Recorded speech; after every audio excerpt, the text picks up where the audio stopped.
قرآن اور سائنس کی کتاب ان تمام لوگوں کے لیے ہے جو ہر چیز کی وجہ جاننا چاہتے ہیں اور ہر بات میں دلیل مانگتے ہیں۔ تو یہ کتاب ان تمام لوگوں کے لیے ایک بہترین مثال رہے گی، کیونکہ سائنس کیا اور کیوں کی تشریح کرتے ہوئے کیسے پر آ کر رک جاتی ہے، اور وہاں سے ان اللہ علی کل شیء قدیر شروع ہوتا ہے۔ جزاک اللہ۔ بسم اللہ الرحمن الرحیم۔ ابتدائے بحر پیمائی۔ ابتدا میں لوگ سمندر کو دنیا کا آخری کنارہ سمجھتے تھے اور اس میں قدم دھرنے سے ڈرتے تھے۔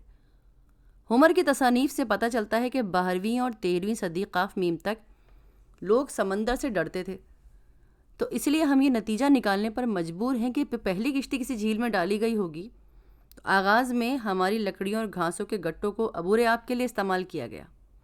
یہ گیاہی ذرائع دریائے نیل کے بعض مقامات پر آج بھی استعمال ہو رہے ہیں۔ اس کے بعد بڑے بڑے تنوں کو کھوکھلا کر کے استعمال کیا گیا۔ افریقہ کی بعض جھیلوں اور دریاؤں نیز برٹش کولمبیا اور جزائر سلیمان میں آج تک کھوکھلے تنے استعمال ہو رہے ہیں۔ رابنسن کروسو نے کھوکھلے تنے کو بطور کشتی استعمال کرنا چاہا لیکن گھسیٹ کر پانی تک نہ لا سکا۔ 1904 میں برٹش کولمبیا کی ایک جماعت نے کشتی تیار کی جس سے کیپٹن واس نے 3 سال تک دنیا کا چکر کاٹا۔ دریائے دجلہ میں ایک بڑے ٹوکرے پر چمڑا چڑھا کر اسے بطور کشتی استعمال کرتے ہیں اور اس میں بیک وقت 20 آدمی سوار ہو سکتے ہیں۔ قدیم جہاز ران۔ قدیم تاریخ کی سب سے بڑی کشتی حضرت نوح علیہ السلام نے تیار کی، جو 450 فٹ لمبی، 75 فٹ چوڑی، 45 فٹ اونچی اور 15,000 ٹن بھاری تھی۔ 700 قاف اور میم میں فنیقیوں نے ایسی کشتیاں تیار کیں جن کے ذریعے وہ نہ صرف بحیرہ روم کے ساحلی شہروں سے تجارت کرتے تھے بلکہ جنوب میں ساحلی افریقہ اور شمال میں کارنوال تک جاتے تھے۔ فنیقیوں سے پہلے جزیرہ کریٹ میں بحری مرکز تھا اور ان سے بھی پہلے اہل اطلس میں جہاز رانی میں ماہر تھے۔ اب جو یہ فنیقیوں کے بعد کارتگی مشروم ملا مشہور جو تھے وہ گزرے تھے، ارسطو کہتا ہے یہ لوگ جہاز ساز تھے جن کے جہازوں کے ساتھ 8 چپو تھے۔ ہمیں مصر کی بعض قدیم مقبروں پر جہازوں کی تصاویر ملی ہیں۔ 1902 میں پروفیسر فلنڈرس پیٹری نے ریفا کے ایک مقبرے پر سے ایک ایسی تصویر کا عکس لیا جو سلاطین مصر کے 12ویں سلسلے یعنی 2400 قاف میم سے تعلق رکھتی تھی۔ تو اسی شکل کی کشتیاں ملایا تک پہنچی۔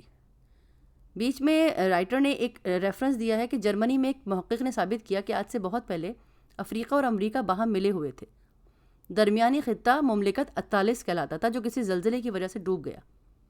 یہ محقق کہتا ہے کہ مصر کی طرح میکسیکو سے بھی اہرام برآمد ہوئے ہیں، نیز افریقہ کے مغربی اور امریکہ کے مشرقی ساحل کے نباتات میں بہت کلی مشابہت ہے، جس سے یہ نتیجہ نکلتا ہے کہ یہ دونوں براعظم پہلے ملے ہوئے تھے اور وہاں کسی ایک صدیوں تک قوم کی حکومت تھی جس کے آثار تمدن کچھ افریقہ میں اور کچھ امریکہ میں آج بھی ملتے ہیں۔ بہرحال دریائے نیل کے بعض حصوں میں یہ تمام کشتیاں آج بھی استعمال ہوتی ہیں۔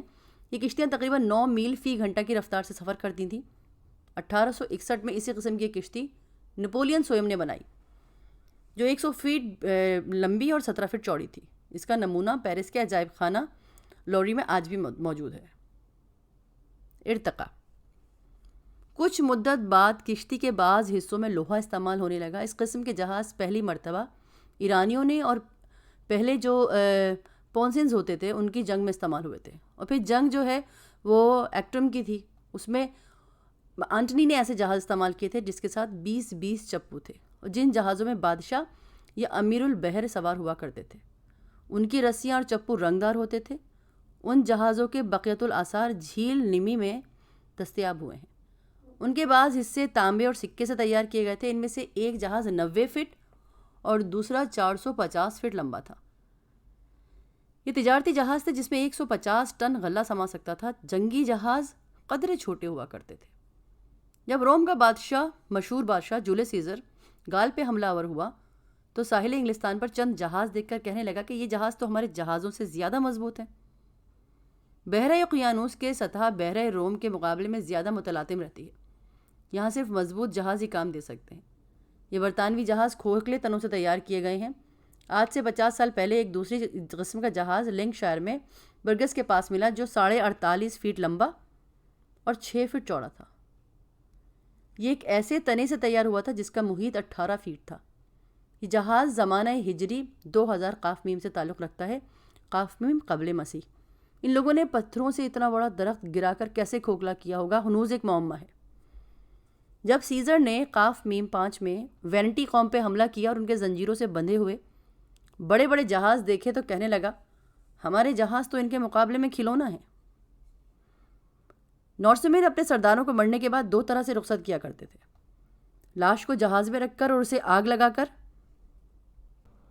سمندری لہروں کے حوالے کر دیا کرتے تھے، یا اس جہاز کو ساحل کے پاس لاش سمیت دفن کر دیتے۔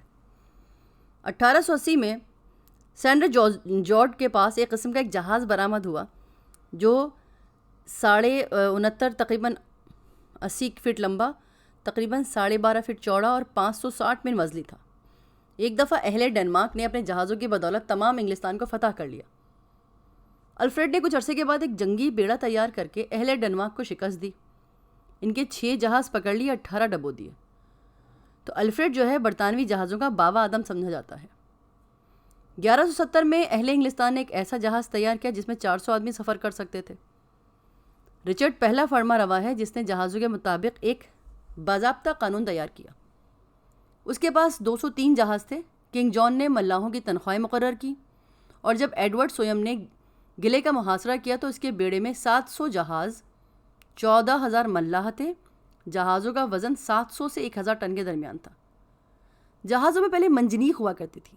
15ویں صدی میں توپیں لگ گئیں۔ ہنری ہفتم نے 2 ایسے جہاز تیار کروائے ہیں جن میں سے ہر ایک کے اندر 225 توپیں تھیں۔ ہنری کے عہد میں وہ مشہور جہاز سینٹا ماریا تیار ہوا جس میں وہ سفر کر کے کولمبس نے نئی دنیا تلاش کی۔ ملکہ الزبتھ کے عہد میں اورک رائل تیار ہوا جس میں 3 قطب نما تھے اور 400 ملاح تھے۔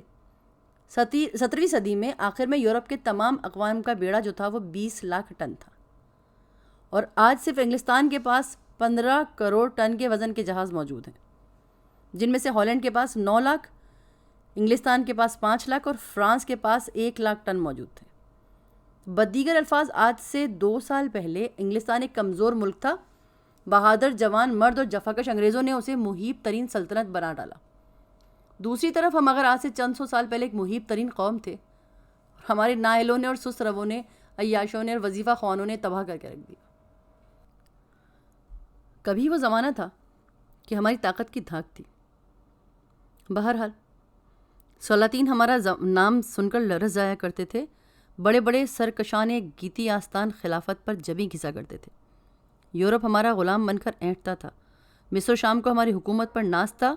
ہم جس طرف نگاہ اٹھا کر دیکھتے تھے اقوام و ممالک کی تقدیریں بدل جاتی تھیں، اور ہماری ضرب شمشیر سے مشرق و مغرب لرزۂ براندام تھے۔ لیکن آج صرف نحوست، فلاکت اور ادبار ہے، جنت کا نشہ اور شفاعت کا خمار ہے، وظیفوں کا پندار ہے اور تسبیحوں کا گھمنڈ ہے۔ تو مرد مومن سوچ، جاگ، دیکھ، اٹھ بڑھ کر رحمت بدستور تیری منتظر ہے۔ قوت کا سامان ڈھونڈ کے ضعیف موت ہے، اپنی حقیقت پہچان کے اس نادانی میں تو لٹ چکا ہے۔ رجوع بمطلب 1292 میں فرانس نے انگلستان پر حملہ کر کے اس کی جہازی طاقت فنا کر دی، لیکن باہمت انگریزوں نے صرف 9 سال میں 3281 نئے جہاز بنا لیے۔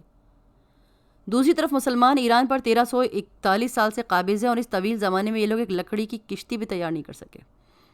دخانی جہاز، پہلی دخانی کشتی 1732 میں جوناتھن بلز نے بنائی تھی، لیکن پوری کامیابی نہ ہونے کی وجہ سے کچھ نقائص باقی رہ گئے تھے۔ تو 1806 میں ایک امریکی موجد رابرٹ فلٹن نے ایک اسٹیم کی کشتی بنائی جو ہوا کے خلاف 4.5 میل فی گھنٹہ کی رفتار سے چلی۔ اسی موجد نے 1817 میں 500 ٹن کا ایک دخانی جہاز بنایا جس پہ 22,000 پاؤنڈ خرچ ہوئے۔ اس کے بعد دخانی جہاز اس قدر مقبول ہوئے کہ 1832 میں جس قدر جہاز انگلستان کی بندرگاہوں پہ بغرض تجارت پہنچے تھے اس میں سے 13,000 دخانی تھے۔ اطمینان فرمائیے گا، اس میں اسلامی سلطنتوں کا ایک جہاز بھی نہیں تھا، اس لیے کہ مسلمان یا تو ذکر خدا یا پرستش صنم میں مصروف تھے۔ ان غریبوں کی جہاز سازی کی فرصت ہی کہاں تھی، اور ضرورت بھی کیا محسوس کرتے؟ بھلا کس کی شامت آئی تھی کہ خدا کے پیاروں پہ حملہ کرنے کی کوشش کرتا؟ اب جس اللہ نے مکہ و کفار کو بچانے کے لیے ابابیلوں سے ابراہا کے پرخچے اڑا دیے، تو وہ ایران اور عرب کے مسلمانوں پہ حملہ کرنے والوں کا تو خدا کیا حال کرے گا؟ جیسے سورہ انعام میں آیت نمبر 111، انہیں اپنی گمراہی میں بھٹکنے دو۔ کاش کہ اس قدر مار کھانے کے بعد بھی مسلمان یہ سمجھ جاتا کہ اللہ بد عمل اقوام کو مٹانے میں نہایت بے نیاز واقع ہوا ہے، جیسے سورہ آل عمران آیت نمبر 97۔ اگر کوئی نااہل کام چور اور قانون شکن بن جائے تو یاد رکھو ہمارا کسی قوم سے کوئی خاص رشتہ نہیں ہے، غنی اور ہم نااہلوں کو مٹانے میں بہت دلیر واقع ہوئے ہیں۔ جیسے اقبال کہتے تھے، و فریب خوردہ شاہی کے بلا ہو کر گسوں میں، اسے کیا خبر کہ کیا ہے رہے رسم و شاہ بازی۔ اب رجوع بمطلب، اہل انگلستان نے 1868 میں 4000 ٹن کا ایک تیز رفتار جہاز تیار کیا، جس نے بحرہ اقیانوس کو 4 دن اور 17 گھنٹوں میں عبور کر لیا۔ 1933 میں فرانس نے 68,000 ٹن کا ایک جہاز بنایا۔ اسی سال انگریزوں نے 73,000 ٹن کا ایک جہاز تیار کر لیا، جس کے انجن میں 80,000 گھوڑوں کی طاقت تھی، ہارس پاور۔ ایک اور جہاز اولمپک کی لمبائی 852 فٹ، چوڑائی 92 اور اونچائی 175 فٹ تھی۔ اس میں 90,000 گھوڑوں کی طاقت کا انجن تھا، یعنی کہ 90,000 ہارس پاور، اور اس میں 860 ملاح کام کرتے تھے۔ تو یہ وہ طاقت ہے جس کی بدولت اقوام زندہ رہ سکتی ہیں، اور وہ آیات ہیں جن سے زندہ اقوام کا ایمان زندہ رہتا ہے، جیسے سورہ شعراء میں آیت نمبر 32۔ اور اسی کی نشانیوں میں سے سمندر کے جہاز ہیں کہ گویا پہاڑ ہیں۔ کم کوش کاہل مسلمان ان آیات سے غافل ہو کر پٹ رہا ہے۔ سلطان ابن سعود کے پاس بندرگاہیں تو ہیں لیکن کشتی نظر نہیں آتی۔ خلیج فارس میں ایرانیوں کا کوئی ٹوٹا ہوا جہاز بھی نہیں ملے گا۔ بحرہ روم قلزم میں مصریوں کی کوئی دخانی کشتی نظر نہیں آتی۔ انصافاً کہو کہ ان اقوام کو جو دانت کے بدلے دانت نہیں توڑ سکتے، زندہ رہنے کا کیا حق ہے؟ اللہ نے ہمیں قوت و ہیبت کا بار بار درس دیا، جیسے سورہ توبہ میں آیت نمبر 123، تم دنیا میں یوں رہو کہ لوگ تمہاری تندہی کو محسوس کریں، جیسے سورہ فتح میں آیت نمبر 29، اور جو لوگ ان رسول اللہ صلی اللہ علیہ وآلہ وسلم کے ساتھ ہیں وہ کافروں کے حق میں تو سخت ہیں اور آپس میں رحم دل ہیں، جیسے سورہ حدید میں آیت نمبر 35۔ اور لوہا پیدا کیا، اس میں خطرہ بھی شدید ہے، اسلحہ جنگ کے لحاظ سے اور لوگوں کے فائدے بھی، جیسے سورہ شعراء میں آیت نمبر 32 ہے۔ اور اسی کی نشانیوں میں سے سمندر کے جہاز ہیں گویا پہاڑ ہیں، سورہ انفال ہے آیت نمبر 60۔ اور جہاں تک ہو سکے فوج کی جمعیت کے زور سے اور گھوڑوں کے تیار رکھنے سے، مطلب ان کے مقابلے کے لیے مستعد رہو، ان سے اللہ کے دشمنوں اور تمہارے دشمنوں پر ہیبت بیٹھی رہے گی۔ اب دیکھیے، گھوڑوں کو ہم آج بھی ہارس پاور کو گھوڑے کے ساتھ استعمال کرتے ہیں، لیکن ہم ان اسباق کو بھول گئے اور یہ سمجھ بیٹھے کہ دنیا کا سب سے بڑا عمل و نفل، سب سے بڑا جہاد مسجد کے تاریک کونے میں اللہ کی گردان ہے، اور ان معاون و مزائن عرضی کا استعمال نہ تو مستاجب ہے اور نہ ہے مستحسن، بلکہ خلاف اسلام ہے، متاع غرور ہے، فانی ہے، یہ ہے وہ ہے۔ آپ نے دیکھا کہ ہم اس کے ترک سے آج تباہ ہوئے بیٹھے ہیں۔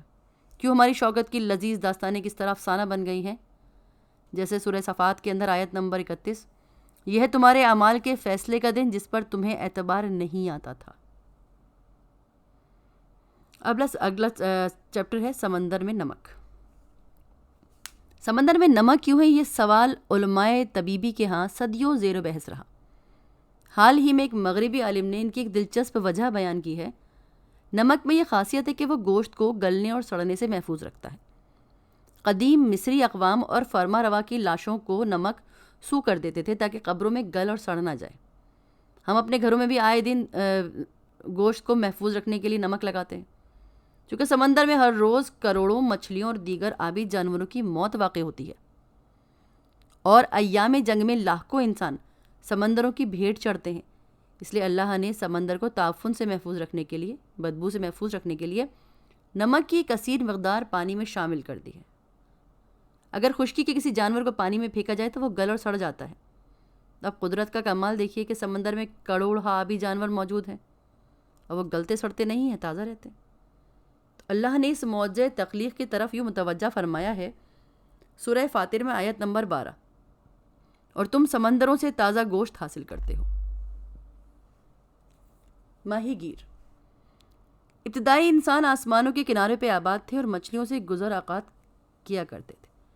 روایات سے پتہ چلتا ہے کہ حضرت آدم علیہ السلام یمن کے ایک باغ میں رکھے گئے تھے، جب وہاں سے نکالے گئے تو غالباً اس مقام پہ آئے ہوں گے جہاں آج جدہ آباد ہے.